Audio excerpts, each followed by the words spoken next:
मला एखादं कॅरेक्टर करायच्यापेक्षा एखादं कॅरेक्टर माझ्याकडे आलं की ते मी किती उत्तम प्रकारे सादर करेन त्याच्याकडे माझा जास्ती कल असतो. मी आहे ना नेहमी असं म्हणते की मी सिनेमा निवडत नाही, सिनेमा मला निवडतो. तेव्हा तिच्याशी जाऊन बोलायचं. आता नाही, आता आता आमचं बॉन्डिंग वेगळं झालंय. प्रार्थना बेहरे सुंदर दिसते, एक चांगली हिरोईन आहे, त्यापेक्षा पण ती एक चांगली ऍक्टर आहे असं लोक मला म्हणतील. ही माझी पण इच्छा होती. त्याचा मला फोन आला आणि मी त्याला म्हटलं अच्छा आलं का स्क्रिप्ट असं. माझं असं अरे बापरे, कारण मी निर्मितीवर कधीच काम नव्हतं केलं आणि ऑफकोर्स जसं आपण सगळे म्हणतो आपल्याला, आपण सगळ्यांनी त्यांचं काम बघितलं, त्यांचा ऑरा असा आहे की जे आवडलेलं असतं तेच मी करते. Criteria number 1. जड विषय असलेलं वगैरे असं काहीतरी ऐकलं तर मलाच असं वाटतं रे बापरे. फॉर्म करून दाखवायचे स्वतः की मला हा सीन असाच हवाय आणि का हवाय त्याचं रिझन असायचं. कदाचित लोकांचं असंही होत असेल सासू सुनेची स्टोरी नाही आहे. आतापर्यंत असं झालंय की जे साधारणपणे मला आवडतं ते प्रेक्षकांना आवडतं, कारण माझी आवड अगदी कॉमन लोकांमधली आहे. मला खूप छान वाटलं या वयात केदार, म्हणजे त्याचे फक्त केस खरं पांढरे झालेत, तो काही वय बी झालेलं नाहीये त्याचं, का तो असं फिरतो देऊ जाणे केस पांढरे करून. नेहमी बाबा बघत असतील का ते बघतील आणि त्यांना आवडेल आणि आय एम शुअर त्यांना ही फील प्राऊड की इतक्या वर्षांपासून जे त्यांना हवं होतं ते.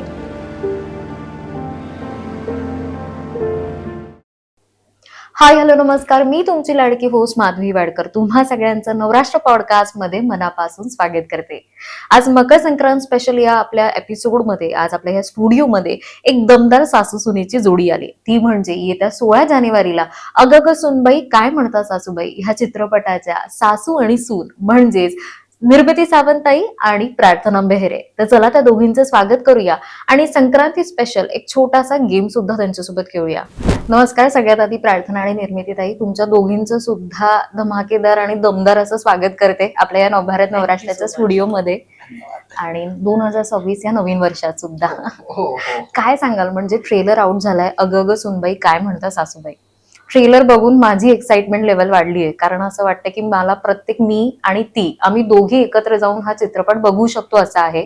तुम्ही संपूर्ण चित्रपट पाहिलाय, तुमची पहिली प्रतिक्रिया मला तुमच्या दोघींकडनं ऐकायला आवडेल ताई. खरं सांगायचं ना अगदी मनापासून तर मी खूप क्रिटिकली बघते माझ्याच कामाकडे किंवा माझ्या प्रोजेक्टकडे. त्यामुळे सिनेमा संपल्यानंतर मी एक 5 मिनिटं शांत होते. म्हणजे तिने मिठी मारली, सगळं झालं त्यानंतर मी शांत होते. मी आठवत सिनेमा रिकलेक्ट, कारण मी बघताना ऑलवेज स्क्रिप्ट वाचताना, ऐकताना, बघताना मी प्रेक्षक म्हणून बघत असते. पण 5 मिनिटं मी घेतली की मला त्याच्यात काही खटकतंय का, काही राहून गेल्यासारखं वाटतंय का, असं 5 मिनिटं झाल्यानंतर मला मला लक्षात आलं की आपण आपण रडतोय आणि छान झाली फिल्म. म्हणजे सगळ्याच दृष्टीने कामही सुंदर झाली दोघींची. डिरेक्टरनी आपलं काम उत्तम केलेलं आहे. प्रोडक्शन कॉस्ट दिसतीये फिल्म मध्ये आणि एक जमून आलेली फिल्म आहे, त्यामुळे छान समाधान वाटलं मला. खूप छान. म्हणजे माझ्या मते प्रेक्षक म्हणून तू पटकन कनेक्ट झाली त्या कॅरेक्टरकडे. करेक्ट. आणि आम्ही सुद्धा हो. प्रार्थना. मला पण जसं निर्मितीताई म्हणाली तसं की फिल्म जेव्हा बघितली तेव्हा मी प्रेक्षक म्हणूनच बघते, जेव्हा पहिल्यांदा बघते तेव्हा. तर की ते मी माझं करून झालंय, आता मी त्याच्यात काहीही चेंजेस नाही करू शकणार आहे. आता जे करणार आहे ते प्रेक्षक ठरवतील त्यांना किती आवडतंय. त्यामुळे मग त्यांच्याच दृष्टीने बघतो आपण की त्यांना कसं आवडेल. तर बघितल्यावर जसं निर्मितीताई म्हणाली, एकतर सगळं सारखं आठवत होतं, नॉस्टॅल्जिया आला की या सीनच्या वेळेला हे होतं, या सीनच्या वेळेला हे होतं. आणि सारखं मला निर्मितीताईचा मी हात पकडत होते, कारण मला कळत होतं काय काय सीन्स मध्ये जिथे माझं चुकत होतं का, जिथे मला मला हवं होतं तेव्हा निर्मितीताईंनी इतकं छान मला समजवलं होतं. आणि ते सीन समजवल्यानंतर ज्या पद्धतीने आले दिसले ते इतके सुंदर दिसत होतं की मला माझी चूकपेक्षा पण आपण म्हणतो ना, आपण स्वतःला अॅनलाइज करतो की अरे यार हो हे बघ, हे मला असं वाटत होतं पण सरांनी आणि निर्मितीताई म्हणाले हे तू अशा पद्धतीने घेतय, किती छान दिसतंय. सो आता एक ऍक्टर म्हणून मी शिकत पण होते. सो असं सगळे मिक्स्ड फिलिंग्स होते. आणि जसं मी म्हणाले, मी प्रेक्षक म्हणून बघितली फिल्म आणि मला तेव्हा असं जाणवलं की माझी फिल्म आहे म्हणून बघा, माझं काम चांगलंय म्हणून बघा, का एक त्याच्यापेक्षा पण जास्त सिनेमा म्हणून इतका कमाल झालाय तो, की एक छान सिनेमा एन्जॉय करायचा असेल ना, की तो बघितल्यावर असं होतं बघ काही वेळेला आपण फिल्म थिएटरमध्ये जाऊन बघतो आणि ती फिल्म खरं आपण रिलेट करत नाही, काही नाही. पण ती फिल्म इतकी छान असते ना, की आपल्याला तो असं वाटतं, अरे यार काहीतरी छान बघितलं, मज्जा आली. तर मला ही फिल्म बघून असं वाटलं आणि मला आय एम शुअर प्रेक्षकांना पण तेच वाटेल, की असं नाही होणार, की यार आपण म्हणतो ना, की का कशाला उगाच 3 तास बिघडवले का यार, खूप पैसे वाया गेले, असं न होता एक जे काय बघितलं ते काय खूप सुंदर होतं, एक मॅजिकल एक्सपिरियन्स होता आणि मज्जा आली, असे फिलिंग्स होते. आय थिंक टीव्ही सिरियलच्या सासू सुनांपेक्षा आम्हाला काहीतरी वेगळ्या सासू सुना ह्या पडद्यावर बघायला मिळाल्या. काहीतरी ते खूप वेगळं. खूप वेगळ्या बघायला हा, मिळतील. कारण सासू सुना या सासू सुनाच असतात, बरोबर. पण या सिनेमामध्ये त्यांच्याकडे काय दृष्टिकोन ठेवलाय दिग्दर्शकांनी बघण्याचा, तो तो पूर्णपणे त्या सिरियलवाल्या सासू सुनांपेक्षा वेगळा आहे. Very nice. निर्मितीताई, 2026 ची सुरुवात, उत्तर, क्रांती ज्योती विद्यालय आणि अगग सुनबाई काय म्हणता सासूबाई, भन्नाट असा रिस्पॉन्स मिळतोय. म्हणजे 26 ची बॅटिंग हॅट्रिक सुरू झालेली आहे तुझी. Yes. आणि ते सगळ्या भूमिका म्हणजे गंगूबाई नॉन मॅट्रिक असो किंवा ज्या पण भूमिका असतात त्यांना आम्हाला हसवतात आणि रडवतात सुद्धा. पण ह्या भूमिका निवडताना एक निर्मिती, एक अभिनेत्री म्हणून तू कशा, काही क्रायटेरिया असतो का की ही भूमिका निवडावी, काही चेकलिस्ट तुझी स्वतःची असते का? हो, मला जे आवडेल म्हणजे मला ऐकताना जे आवडेल, कारण पुन्हा एकदा मी तेच सांगते की मी प्रेक्षक म्हणून ऐकत असते ते, की मला आवडलं हा हे. प्रत्येकाच्या आवडीनिवडी वेगळ्या असतात ना. तर आतापर्यंत असं झालंय की जे साधारणपणे मला आवडतं ते प्रेक्षकांना आवडतं, कारण माझी आवड अगदी कॉमन लोकांमधली आहे, सो त्यांना ते आवडतं.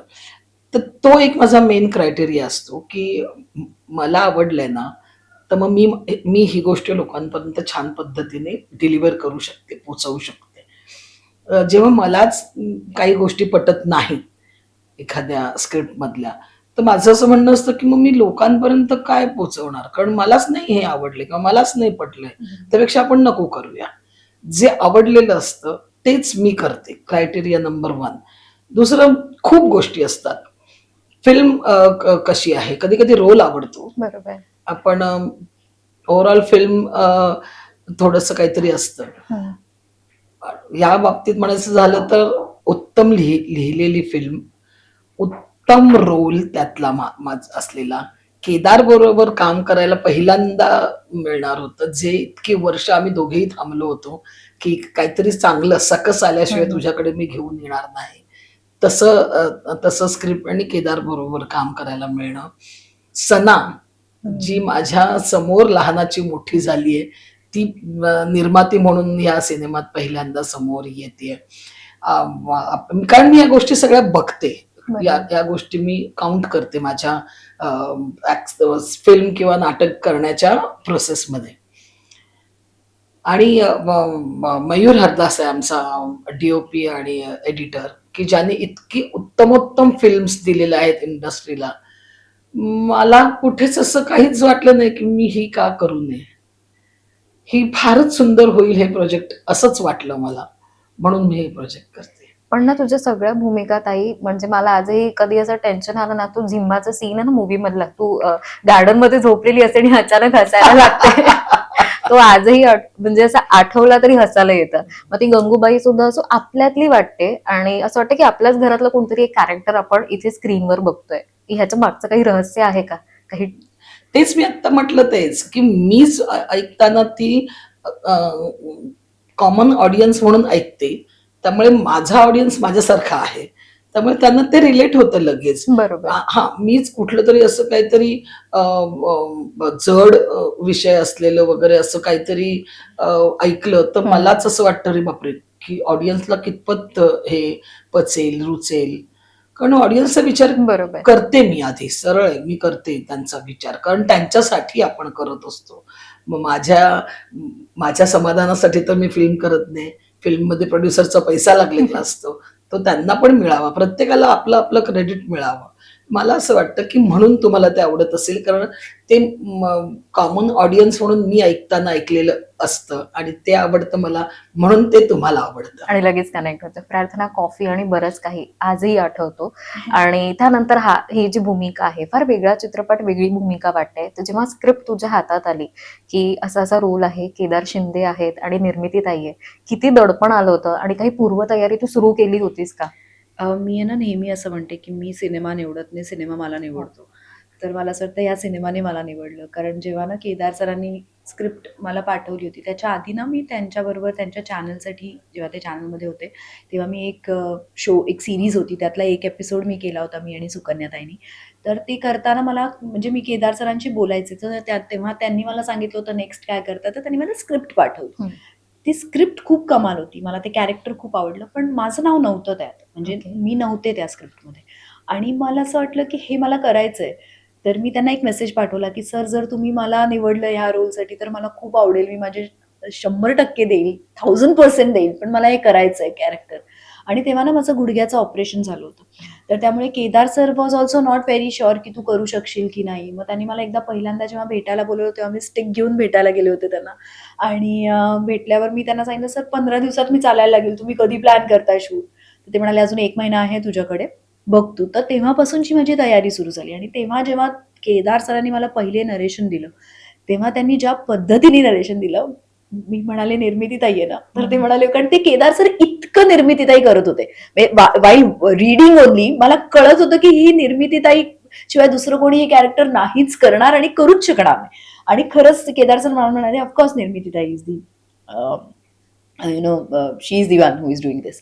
सो माझं असं अरे बापरे, कारण मी निर्मितीबरोबर कधीच काम नव्हतं केलं. आणि ऑफकोर्स जसं आपण सगळे म्हणतो, आपल्याला आपण सगळ्यांनी त्यांचं काम बघितलं, त्यांचा ऑरा असा आहे की ती समोर आली तरी भीती वाटते, तेव्हा तिच्याशी जाऊन बोलायचं. आता नाही, आता आमचं बॉन्डिंग वेगळं झालंय, पण तिच्याशी जाऊन बोलणं आणि त्याच ताकदीचा रोल करणं, तिच्या समोर उभं राहणं, हे माझ्यासाठी खरंच एक चॅलेंज होतं. आणि मला असं वाटतं की केदार सरांनी खूप माझ्याकडनं मेहनत करून घेतली. पहिल्याच दिवशी जेव्हा स्क्रिप्ट आली तेव्हा काही गोष्टी निर्मिती त्याला पटल्या नव्हत्या, तर त्यांनी तेव्हा स्क्रिप्टमध्ये नाही, माझ्या बोलण्यात, म्हणजे त्यांचं असं होतं की मराठी जे लिहिलंय तेच बोल, उगाच काही वेगळं बोलायला जाऊ नकोस, कारण त्यांना माहितीये माझं स्पष्ट मराठी नाहीये. म्हटल्यावर आपण उगाच पण, तर, जर असं सगळं वापरतो, तर त्या म्हणायला गरज नाहीये, कारण ते तिथे लिहिलेलं आहे त्याचं कारण आहे. ओमी सरांनी आणि वैशालीनी ऑलरेडी इतकं छान लिहिलेलं होतं. तर मला तेव्हापासूनच माहिती होतं की मला काय करायचंय. मग म्हणजे मला खूप त्याच्यासाठी मेहनत लागली. मला मराठी इतकं नव्हतं, तर मी लिहून काढायचे सगळे डायलॉग्स आणि केदार सरांकडे जाऊन मी प्रॅक्टिस करायचे, निर्मितीताई समोर करायचे, असे रोज आमचे सेशन्स व्हायचे. आणि नंतर परफॉर्म करताना एक तर शॉट होता, मला अजून आठवते, आता फिल्म तुम्ही उद्या परवा बघालच तुम्हाला कळेल, अख्खा 1 शॉट येतो आणि दोघांचे असे 1 to 1 डायलॉग्स आणि खूप बोलायचे दोघींना आणि फुल त्यांना 1 शॉटच हवा होता केदार सरांना. त्यामुळे ते म्हणाले, मी कट नाही करणार आहे, कट असेल तर कसं तुला एक सेकंड चान्स मिळतो, त्यामुळे तुला अख्खाच्या अख्खा पाठ करायचा आणि तसेच तसे डायलॉग. सो तो करताना खूप वेगळं दडपण आलं होतं. पण आय थिंक आता जेव्हा बघितला मी तो सीन, तेव्हा मला कळत होतं की मी ती मेहनत केली आणि ती दिसतीये, त्याचं का गरज होती त्या मेहनतीची. त्याचं आता आय थिंक तुम्ही सगळे बघाल तेव्हा तुम्हाला कळेल. पण हो, मी खूप मेहनत केली आहे या फिल्मसाठी. आणि कारण कुठेतरी एक जसं तू म्हणाली कॉफी आणि बरंच काही, मितवा, अजूनही 10 वर्ष आधीच्या फिल्म्स लोकांना माहिती आहेत, पण त्यानंतर पण मी मध्ये खूप फिल्म्स केल्या की ज्या अजून माहिती नाहीयेत कोणाला, कारण त्या एवढ्या चालल्या नाहीत, तेवढ्या लोकांपर्यंत पोहोचल्या नाहीत. तर मला असं वाटतं की एक ऍक्टर म्हणून नेहमी असं वाटतं की आपण काहीतरी वेगळं करावं. माझं फक्त प्रार्थना बेहरेज सुंदर दिसते, एक चांगली हिरोईन आहे, त्यापेक्षा पण ती एक चांगली ऍक्टर आहे असं लोक मला म्हणतील, ही माझी पण इच्छा होती. आणि आय थिंक हे सगळं या फिल्ममध्ये करायला मिळालं. आय थिंक हा चित्रपट टर्निंग पॉइंट असू शकतो करिअर मधला. I am waiting. ताई, दोघींनाही विचारेन, तुमची जी भूमिका आहे ती मला तुमच्याकडनं ऐकायला आवडेल ह्या चित्रपटात.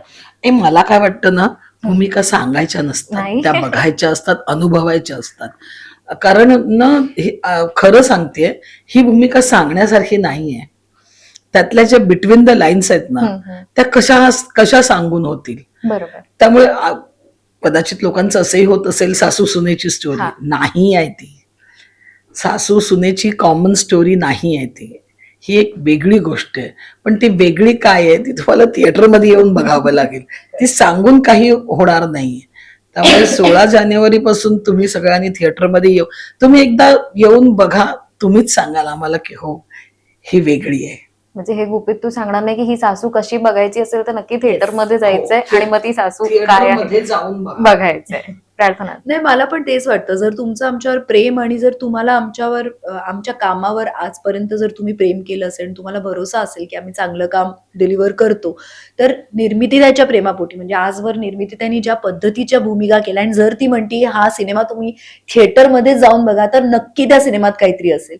जर मला पण असं वाटतंय की मी आजवर केलेल्या कामातलं हे सगळ्यात बेस्ट काम असेल आणि ते आता तुम्ही ठरवा. सो मला असं वाटतं प्रेक्षकांना ह्या 2 गोष्टीच इनफ आहे आणि त्यात केदार सरांचं काम. सो मला असं वाटतं की हे इनफ आहे त्यांना सांगायला की तुम्ही हा सिनेमा थिएटरमध्ये जाऊन बघा. कारण जर आत्ताच आम्ही सगळं सांगितलं तर मला असं वाटतं मग ते वाट बघतील की अरे अच्छा हेच आहे का, मग आम्ही OTT वर जाऊन बघू. पण तसं न करता तुम्हाला थिएटरमध्ये जाऊनच हा सिनेमा बघायला हवा म्हणून आम्ही जास्त सांगणार सांगणार नाही. नाही. ताई केदार सर एका मुलाखतीमध्ये म्हणाले होते की अनेकदा तुमच्यासोबत काम करायची इच्छा होती, पण त्यांना सुद्धा भीती होती की ह्या स्क्रिप्टसाठी हो म्हणतील की नाही म्हणतील. अनुभव कसा होता केदार सरांसोबत काम करतानाचा? केदारला मी एकांकिकांपासून बघत आले. एकांकिका डिरेक्ट करायचा केदार किंवा त्याने तो नाटकं डिरेक्ट करायचा. अ, म्हणजे असं एकत्र कॉम्पिटिशनला नाही, पण बऱ्याचदा मी त्यांच्या एकांकिकांना जायचे, त्याच्या नाटकाला जायचे. अ, खूप छान मुलगा आहे, एक उभरता तारा आहे, असं सगळं होतं. हळू तसंच झालं. म्हणजे तो एक प्रथितयश दिग्दर्शक झाला केदार. पण तू म्हणालीस तसं की त्यांनी मला सांगितलं होतं की काहीतरी एक छान तगडं स्क्रिप्ट आल्याशिवाय मी तुझ्याकडे येणार नाही. मला त्याच्या मते माझ्यात खूप पोटेन्शियल आहे आणि ते अजून एक्सप्लोअर झालेलं नाहीये. तर तसं काही माझ्याकडे आल्याशिवाय मी येणार नाही. तर मी त्याला म्हटलं वाट बघेन मी कधी येतोयस माझ्याकडे तू. त्याच्यामध्ये आत्ता 2 वर्षापूर्वी त्याचा मला फोन आला आणि मी त्याला म्हटलं अच्छा आलं का स्क्रिप्ट असं. तर तो म्हणाला अजून तसं स्क्रिप्ट आलेलं नाहीये, पण मी शाहीर साबळेंवर एक सिनेमा करतोय. तर त्यात मला मी वाक्यही त्याचं पूर्ण होऊ दिलं नाही. मी त्याला म्हटलं बाबांसाठी मी करायला तयार आहे. तू जो रोल म्हणशील तो मी करायला तयार आहे. पण त्यातही त्याने एक उत्कृष्ट रोल दिला. बाबा शाहीर साबळेंच्या आजीचा रोल, जी अंमळनेरला असते. म्हणजे एक भाषा वेगळी, तिचा लुक वेगळा, तिचं ठसकेदार असणं वेगळं. वेगळा छान रोल तो ऍप्रिशिएट झाला माझा रोल. पण त्याने जे सांगितलं होतं ते पूर्ण झालं नव्हतं. आणि तेवढ्या ह्याच्यात मी केदारला जज करणार नव्हते तेवढ्याशा रोलमध्ये की तो कसा दिग्दर्शक आहे. पण जेव्हा हा सिनेमा आला, हा सिनेमा आम्ही करत असताना शिक्कामोर्तब झालं की हा एक विचार करून फिल्म्स करणारा दिग्दर्शक आहे. मला खूप छान वाटलं की या वयात केदार म्हणजे त्याचे फक्त केस खरं पांढरे झालेत. तो काही वय बी झालेलं नाहीये त्याचं. का तो असं फिरतो देऊ जाणे केस पांढरे करून. पण तरीही की एक फोकस्ड आहे तो. त्याला माहिती आपल्याला काय पोचवायचंय ऑडियन्स पर्यंत. त्याला त्याचा कॅमेरावर कमांड आहे त्याची. म्हणजे तो नुसता शॉट सांगून गप्प बसत नाही. तर तो DOPला सांगतो हा मला कसा हवाय आणि असा का हवाय. कधी कधी असं होतं ना, म्हणजे माझं होतं बऱ्याचदा की मी एखादा सीन वाचल्यानंतर माझ्या डोळ्यासमोर व्हिज्युअल उभं राहतं की हा असा असेल तर तो बाबा तर तो मस्त होईल. जेव्हा सेटवर मी जायचे तेव्हा नेमका तसाच शॉट लागलेला असायचा आणि त्यामुळे ना खूप असं असं खूप छान पद्धतीने जेल होता आलं त्याच्याबरोबर की आपलं जे विजन आहे, आपण ज्या विजननी सिनेमा बघतोय हा, त्या विजनलाच दिग्दर्शक सुद्धा आहे हे मला खूप छान वाटलं. आणि थँक्स टू केदार की त्यांनी इतका उत्तम सिनेमा आणला माझ्याकडे. खूप छान. प्रार्थना तू काय सांगशील? कसा होता अनुभव केदार सरांसोबतचा हा काम करताना? माझं ना पद्धतच वेगळी. म्हणजे मी जसं सगळीकडेच सांगते की मी तुझ्यासारखे इंटरव्ह्यूज घ्यायचे. मी एक रिपोर्टर होते. सो ना मी शिकले नाहीये कधी ऍक्टिंग आणि मी लहानपणापासून कधी नाटकात पण पार्टिसिपेट इव्हन कॉलेजमध्ये असताना, कारण बडोद्याला शिक्षण झालं. मी सायन्स स्टुडंट होते. सो मला ह्या सगळ्यासाठी वेळच नव्हता. मी कधीच लक्ष नाही दिलं. माझ्या भाषेवर पण भाषा पण एवढी काही चांगली नव्हती. सायन्स सब्जेक्टमध्ये मार्क्स चांगले हो. येतात तिथे विषय संपतो. सो ना मला ही पद्धतच माहिती नव्हती जी मी केदार सरांकडे आय थिंक पहिल्यांदा वर्कशॉप्स होणं, रीडिंग करणं, त्या त्या कॅरेक्टरच्या म्हणजे त्यांनी मला मला अजून आठवतंय, त्यांनी मला जेव्हा कॅरेक्टर सांगितल्यानंतर मला म्हणाले, आता ह्या सिनेमामध्ये जी ती दिसतीये त्याच्या व्यतिरिक्त ती काय आहे ना, हे सगळं मला तू लिहून काढ आणि मला सांग की ती कशी असेल, का तिला कुठचा रंग आवडत असेल, का ती कुठची तिचं आडनाव मनस्वी देसाई लग्नानंतर आहे, मनस्वी देसाई ती कोण असेल, लग्नाआधी काय असेल, काय शिक्षण झालं असेल, की अशा खूप गोष्टी कॅरेक्टर म्हणून तू तुझ्या तुझ्या हे कर आणि मला सांग. सो तिथून सुरुवात होती आणि हे असं कधी मी केलंच नव्हतं. सो मला ह्या सगळ्या प्रोसेसची इतकी मजा आली ना. आम्ही करताना ते परफॉर्म करून दाखवायचे स्वतः की मला हा सीन असाच हवाय आणि का हवाय त्याचं रिझन असायचं. साध्या एका फोन कट मध्ये मला आठवतंय की फोन कट करताना मला अदरवाईज जनरल सवय असायची की कॅमेरा आहे, फोन कट असेल तर मी इथे तिथे पाहून बोलायचे. मग ते मला म्हणायचे जर कॅमेरा इथे आहे तर तू वर का लुक देते, मी काय आता वर कॅमेरा लावू, कॅमेऱ्याच्या आजूबाजूला बघ तर तुझे डोळे दिसतील ना कॅमेराला, तर ऑडियन्सला कळेल तुला काय सांगायचं. आणि अशा छोट्या छोट्या टेक्निकल गोष्टी, जसं निर्मितीताईचं मला आठवतंय की ना एक सीन होता ज्याच्यात मला 3 लाईन्स होत्या आणि तिसरी लाईन मध्ये इमोशनली ती घ्यायची होती, थोडंसं रडून असं नाही पण थोडंसं इमोशनली घ्यायची होती. पहिल्या 2 लाईन्स नॉर्मल होत्या. सो तिसरी लाईन घेताना ना माझ्या चेहऱ्यावर एक सॅड भाव यायचे आणि मी ते करायचे. तर सर म्हणाले नाही, मला ते इमोशनल जरी असलं तरी ते तसे एक्सप्रेशन नाही आले पाहिजे. आणि मला कळत नव्हतं हे कसं करू. मग टेक्निकली मला सांगितलं की चेहऱ्यावर एक वेगळी स्माईल ठेव आणि आता कर सेम जे वाक्य बोलली तसंच. सो ह्या सगळ्यांना मला प्रोसेसचा खूप मजा यायला लागला आणि मला असं वाटतं त्यामुळे मी बी वेगळी प्रार्थना दिसेल की ज्या प्रार्थनाला कधी मी पण एक्सप्लोर केलं होतं. आणि all credit goes to Kedar sir, म्हणजे त्यांच्याकडनं हे सगळं मिळालं. आपण म्हणतो ना हा एक्सपिरियन्स इतक्या वर्षांचा, इतकं काम केल्याचा तो दिसतो आणि म्हणून मग ना असं वाटतं की वाव मजा येणार आहे हे बघायला पण. आय थिंक म्हणजे हा चित्रपट तुझ्यासाठी एक स्कूल पेक्षा कमी ऑफकोर्स ऑफकोर्स ऑफकोर्स ऑफकोर्स. ताई अनेक भूमिका केलेल्या आहेत आतापर्यंत, तरी असं कुठे वाटतं का ही एखादी भूमिका बाकी आणि जी करायची इच्छा आहे असं? खूप आहेत, तरी एखादी काही नावं खूप काय? आहेत, अख्खं आयुष्य पडलं अजून भूमिका तरी करायला. एखादी अशी काही भूमिका की जी परफेक्ट तुला वाटतं की ती आता कुठेतरी यावी आणि ते कॅरेक्टर नाही, अशी एखादी कुठली भूमिका नाहीये. हा. एकतर माझ्या सुदैवाने गंगूबाई नॉन मॅट्रिक मध्ये मी असंख्य भूमिका केल्या. त्यामुळे मला असं काहीच राहिलं नाहीये नाही, की ही खरं. भूमिका माझी राहिली करायची वगैरे. आणि नाटकातली मी असल्यामुळे नाटकामधून पण मला एक स्ट्रॉंग व्यक्तिरेखा, स्त्री व्यक्तिरेखा करायला मिळाल्या. त्यामुळे असं कधीच झालेलं नाही की ही मला ही आता बाकी. करायची आहे वगैरे. असं काही नाहीये मला. असं काही असं ड्रीम नाही. कॅरेक्टर नाही, नाहीये की जे नाही. प्रत्येकाचं असं की मला हे कॅरेक्टर नाही, करायचं नाही, नाही, असं पण काही जे मला रोल नाही येतील ते वाटत. तुझं जसं म्हणणं हा, माझं असं म्हणणं आहे की मला एखादं कॅरेक्टर करायच्यापेक्षा एखादं कॅरेक्टर माझ्याकडे आलं की ते मी किती उत्तम प्रकारे सादर करेन त्याच्याकडे माझा जास्ती कल असतो. ओके. ऑन स्क्रीन तुमच्या दोघींची केमिस्ट्री तुफान गाजते, म्हणजे प्रत्येक जण प्रतिसाद खूप सुंदर देतं की वाव, दोघींनाही ऑन स्क्रीन एका पडद्यावर बघायला सून आणि सासू आवडते. ऑफ स्क्रीन केमिस्ट्री कशी होती? काही मजा मस्ती कसं काही काय नाही, केलं? आम्ही भांडलो, आम्ही एकमेकींशी बोलत नाही, आम्ही काही नाही, आमचं काहीच नाही. असं काहीच झालं नाही. मला इनफॅक्ट मी म्हणेन ऑफस्क्रीन तिला मी आधी तुम्ही करून बोलवायचे. मग एका पॉइंटला असं आलं की निर्मितीताई मी तुला तू म्हणू का, तर ती म्हणाली हो. आणि मग त्या दिवसापासून मला असं वाटतं की जरी सासू सुनेचं पडद्यावर जरी आम्ही सासू सुन असू ना, खऱ्या आयुष्यात मुलगी आणि आईसारखी आम्ही राहतो. लिटरली नाव तो मी आय एम शुअर मी सांगू शकते की निर्मितीताईबरोबरचं माझं रिलेशन खरंच तसं झालंय. अनुभव काही शिकायला वेगळं तुला ताई मी मिळालं? केवढं सांगितलं जातं म्हणजे तसं हो.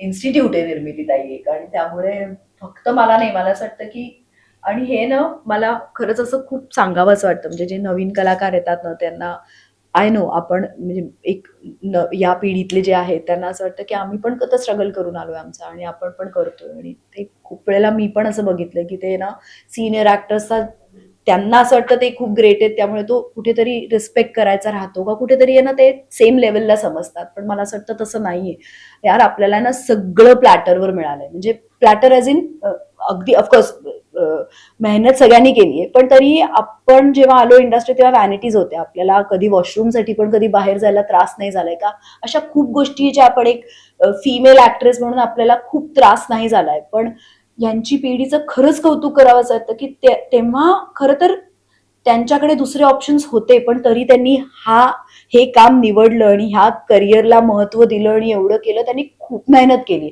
सो मला नेहमीच आहे ना खूप कौतुक वाटतं आणि मला असं वाटतं की जेवढं त्यांच्याकडनं शिकायला मिळतं ना तेवढं शिकून घ्यायचं आणि तेच गरज आहे आता आपली, कारण आपण खूप लहान आहोत अजून आणि खूप शिकायचंय. सो बरोबर काम करायला मिळतंय, तिच्यावर स्क्रीन शेअर करायला मिळते आणि तिचं वागणं आता ती इव्हन इंटरव्ह्यूज मध्ये पण ती कशी बोलते, काय करते. मी सुकुताईबरोबर पण काम करताना नेहमी हा विचार करायचे की ती कसं ना, किती त्या लोकांना किती माहिती आहे आणि it is only because experience. So तो असेल तरच तुम्ही ते करू शकता. सो मला तर खूप शिकायला मिळतं आणि every day every time I am learning one or the other new things. निर्मितीताई, तू काय सांगशील प्रार्थनाबद्दल? म्हणजे ती तर भरभरून तुझ्याकडनं शिकली आणि तुझ्याबद्दल सांगितले तिने. काही एखादी गोष्ट जी तुला तिच्यातली आवडते आणि एक गोष्ट जी तुला असं वाटतं की प्रार्थनाने ही गोष्ट बदलायला हवी? मला खरं प्रार्थना अख्खीची अख्खी आवडते. ओ. तिच्यामध्ये ना फिल्टर नाहीये कसला. ती जशी आहे तशी तुमच्या म्हणजे मीच कधीतरी तिला सांगितलेलं आहे, जरा होल्ड होल्ड असं मीच तिला सांगतेय. काही काही गोष्टी आता मी तिला सांगायला लागले. मला तिचा ड्रेस सेन्स आवडतो. मला ती ज्या पद्धतीने आता कसं की सासू सून अशा आम्ही होतो आणि आमचं असं ठरलंही होतं की ही थोडीशी वेस्टर्न कपड्यांमध्ये आणि मी साडीमध्ये. तिने वेस्टर्न साड्या पण इतकं सुंदर कॅरी केल्या. बऱ्याच मुलींना साड्या कॅरी करता येत नाहीत आत्ताच्या. खूप आवडते मला तिची ही गोष्ट. ती उत्तम स्वतःला प्रेझेंट करते. ती काळजीवाहू सरकार आहे. प्रत्येकाची तिला काळजी असते. सतत इतरांची काळजी घेणं असं चाललेलं असतं. तू हे केलंस का? तू ते केलंस का? म्हणजे आम्ही पण करतो. आता या वयाला आल्यानंतर ते होतं. पण या वयात हे फार कमी मुलींना जमतं. खूप चांगली मुलगी आहे. म्हणजे माझ्या मते एक चांगली मुलगी असण्याचं लक्षण आहे प्रार्थना बेहेरे. मेड माय आणि डे. काय यू मेड माय डे. त्यामुळे ना काम करताना पण म्हणजे सुरुवातीला असं आपलं होतं की आपण मी तर तिला पहिल्यांदाच तशी भेटत होते. म्हणजे आधी भेटलो असो कुठे पण इव्हेंटला ते वगैरे. नॉर्मल हा आहे. हा. हा पण असं नव्हते कधी भेट झालेली. तर मला तर खूप आवडतं ऑब्झर्व करायला समोरच्या माणसाला. खूप आवडतं मला, कारण मला त्यातून काहीतरी शिकायला मिळतं नेहमी.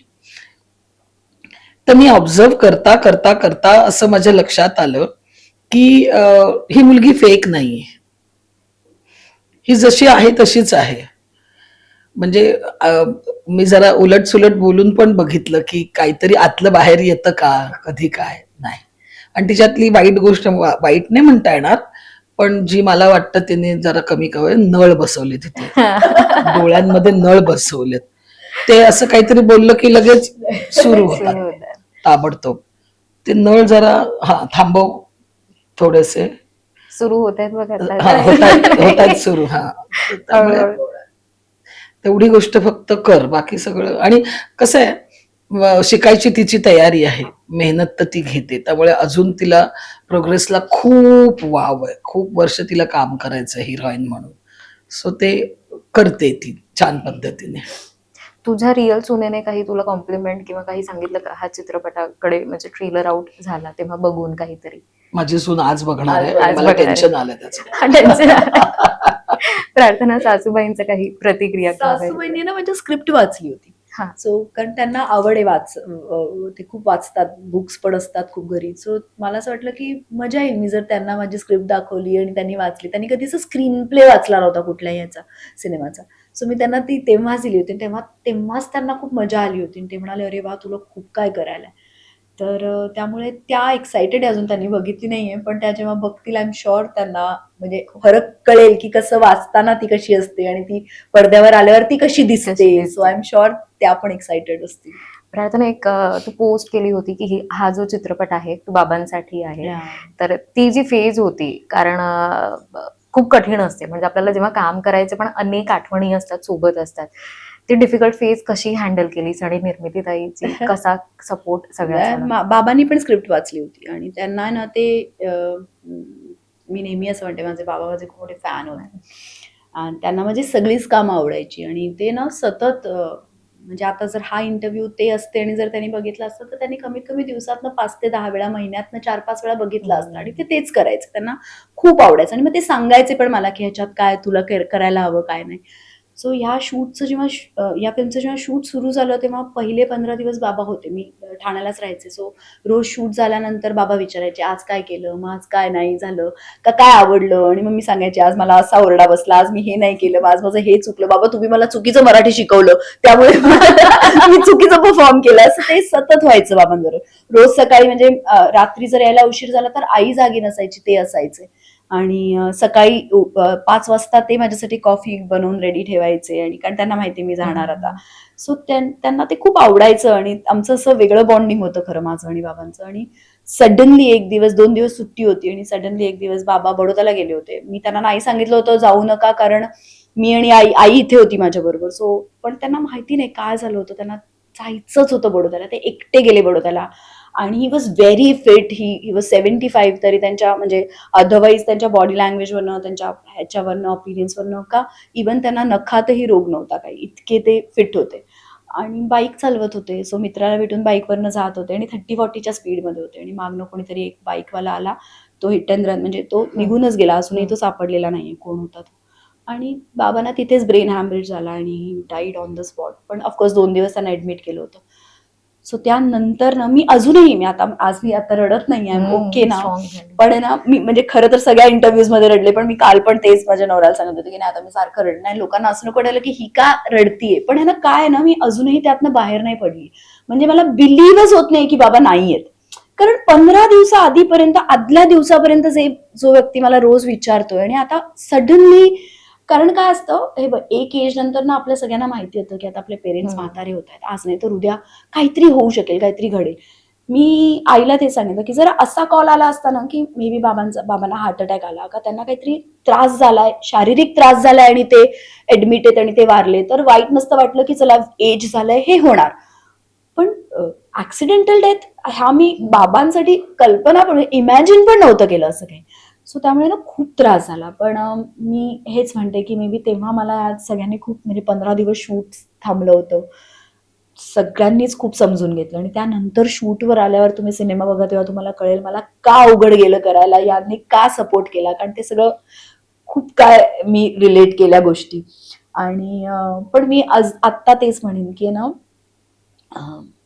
मे बी बाबा बघत असतील का ते बघतील आणि त्यांना आवडेल आणि आय एम शुअर त्यांना ही फील प्राऊड की इतक्या वर्षांपासून जे त्यांना हवं होतं ते काम मे बी तेव्हा नाही तर ते गेल्यावर का नसो, पण ते मी नक्कीच करायचा प्रयत्न केला. नक्कीच बघतील आणि कुठून ना कुठून काहीतरी I'm प्रतिसाद, sure. एक रिप्लाय असा मिळून जाईल. I am sure. ताई तुझ्या आयुष्यात कधी असा एखादा the show must go on, म्हणजे नॉट नेसेसरी हा, पण एक अनेकदा प्रसंग कधी ना कधी हो असे हो येतात. आले आले एक असे अनेक प्रसंग आलेत. आणि नाटकाचे प्रयोग तर थांबवताच येत नाहीत. शूट तरी थांबवता येतं की थोडं थांबून आपण पुढे करूया. नाटकाचे प्रयोग फार फार तर त्या दिवशी थांबवता येईल, पुढचे प्रयोग करावेच लागतात. तर असं झालेलं आहे आणि त्यातून आता आलोत आम्ही बाहेर. बरोबर, म्हणूनच कलाकार म्हटलं जातं आणि स्विच ऑन स्विच ऑफ तुम्हाला खूप छान जमतं. खूप छान वाटलं. आपण आता एक छोटासा गेम खेळूया. 2026 सुरू झालं आणि पहिला सण येतो आपला मराठमोळा, तो म्हणजे मकर संक्रांत. तर इथे तिळगुळ आहेतच, त्यासोबत काही पतंग ठेवल्या आहेत. त्या आहेतच म्हणजे ते लांब आहे. ताई जवळ घेऊ शकतेस. पहिला तिळगुळ काढला मी संक्रांतीचा. ओ व्हेरी नाईस. सुरू झाली माझी संक्रांत. संक्रांत सुरू झाली. गेम असा आहे की पतंग ठेवलेले आहेत, एक पतंग उचलायची आहे, त्याच्या आतमध्ये मोस्टली सासू सुना वाक्प्रचार म्हणा किंवा म्हणी किंवा वाक्य असतात, ती एकमेकींना टोमण्यांमध्ये किंवा लेकी मुले सुने लागे असे वापरतात. तर ते वाक्य वाचायचंय. समजा तू उचललं, ते वाक्य आलं, तुला ते वाक्य ऍक्टिंग मध्ये दमशरात आपण जसं करतो तसं ते करून दाखवायचं आणि निर्मितीताई तू ते ओळखायचंय.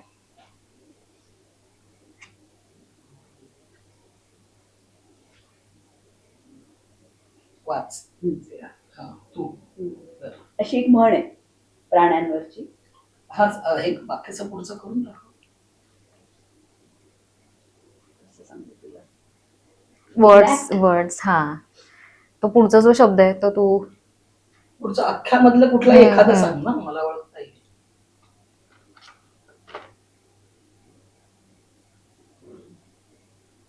वाचलं. हा हा.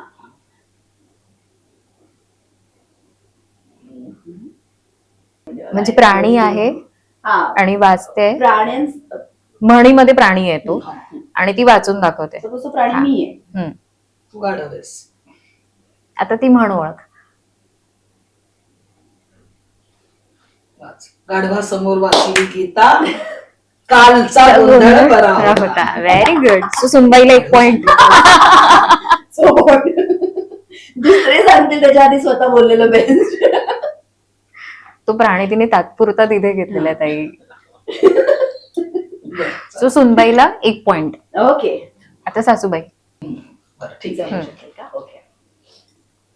नाक.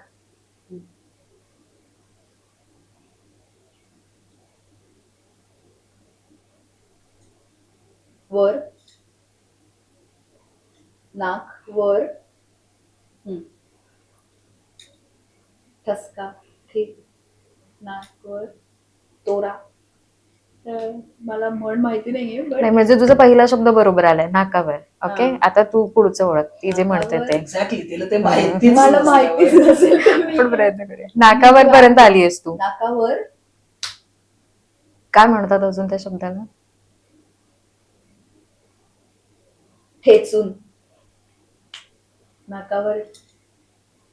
तो शब्दच नाही माहितीये ना आम्हाला, त्याचं काय करायचं. चल आपण तुझा ठेचून घेऊया. Okay okay. नाकावर ठेचून बसली. आता तेच वाक्य पूर्ण बोल जे आहे ते. नाकावर ठेचून बसली. काय म्हणतात रे? काय म्हणे? टिचून. अच्छा, हे हा शब्दच नाही माहिती. टिचून. आता काय करायचं? हा, हे पण हे तुला जमेल, हे मला येत. पण मला सगळं जमेल, तुला नाही. आपण आलो.